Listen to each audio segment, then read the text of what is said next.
క్రైస్తలో April 18వ తేదీ 2024. ఈరోజు దేవుని వాక్యం. నిన్ను కన్న నీ తండ్రి ఉపదేశము అంగీకరించుము, నీ తల్లి ముదిమియందు ఆమెను నిర్లక్ష్యము చేయకము. సామెతల గ్రంథం 23వ అధ్యాయం 22వ వచనం. ప్రియమైన సహోదరి సహోదరులారా, మన తల్లిదండ్రులకు వారి వృద్ధాప్యంలో వారికి కావలసినంత ఆహారాన్ని, దుస్తులను, వసతిని ఏర్పాటు చేస్తే ఇక వారికి అంతకంటే కావలసిందేమిటి అని మనం ఎన్నటికీ తలంచకూడదు. వారికి భావోద్రేక ఆత్మీయ అవసరతలు కూడా ఉన్నాయి.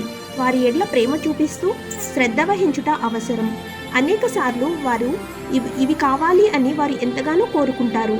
పిల్లలుగా వృద్ధులైన తల్లిదండ్రులకు భౌతిక సంబంధమైన లేక మానసిక అవసరతలను తీర్చుట్లో వెనుకంజ వేయకూడదు. అనేక మంది పిల్లలు వారి తల్లిదండ్రుల దుఃఖం, మనోవేదనకు కారణమై ఉన్నారు.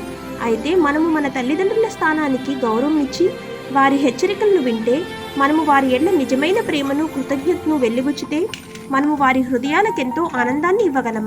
ఆమెన్. God bless you.